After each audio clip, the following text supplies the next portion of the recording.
Hi, I'm Rotem Giladi. I'm a legal historian. I teach at the Eric Castro Institute for International Law and Human Rights at the University of Helsinki in Finland. Hi, I'm James Loeffler. I'm an historian. I teach history and Jewish studies at the University of Virginia in the United States. Okay. Can you tell me a little about your research and why you came to this conference?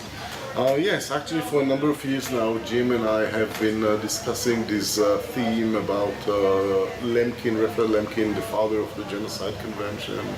We have been discussing different themes in the literature that celebrates the man and his achievement, and we are not quite happy with some of the blind spots that we've identified in how the story is being told. And we tried today to start a conversation about recovering new meanings in the history of the Genocide Convention as told by and after Lemkin through discussion of the Genocide Convention as an instance of Jewish politics. Mm-hmm. Okay. Yes, one of the things that's very striking to both of us is that Raphael Lemkin has become so fixed as an image in scholarly work about the history of the Genocide Convention, as well as in contemporary debates about the Genocide Convention, about genocide and Holocaust studies. And there's a lot of ways in which Lemkin is talked about, but very little focus on some of the key dimensions of his early activities and thinking.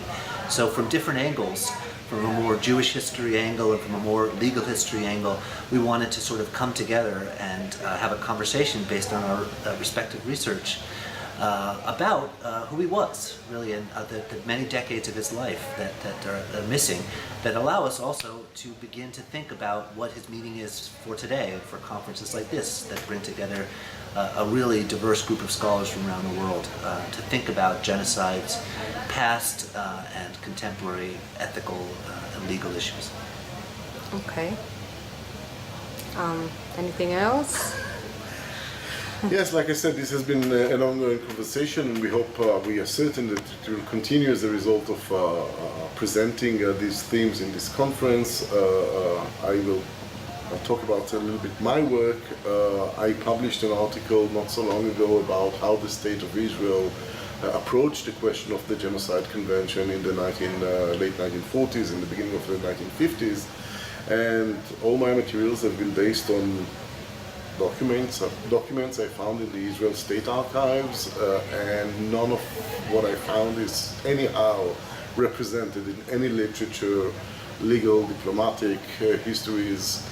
So quite a lot of new raw materials on which to present and discuss and debate. And this corresponds quite nicely to Jim's innovative work, which I'll let him speak about. Thank you. Yes, so similarly, this is part of an ongoing research project that's resulted in some publications, and I'm finishing a book now called Rooted Cosmopolitans, Human Rights and Jewish Politics in the 20th Century, looking at these types of issues about the role of Jews in building international human rights and the political debates that surrounded that process from the get-go up until our time. So again, there's so much material out there, much of it here in Israel that has not been mentioned or discussed or touched. I think also I would add that the beauty of this kind of conference here at the Hebrew University is that on the one hand you can have a conversation about these issues, about Israel, about politics and law that feel very resonant and contemporary with Israeli society. On the other hand, this is a very international conference, and the people here we've discussed our work with who come from Africa, come from Europe, and are looking at these issues in very different ways in their own work. And those are both happening together at the same moment in time, same place, and that's for me one of the great things about this conference, is that being here allows us to have sort of multiple conversations at once and see how they actually change our thinking on these different issues. Okay, thank you very much for coming to the conference and giving us this interview. See you. Our pleasure. Our pleasure. Thank you for having us.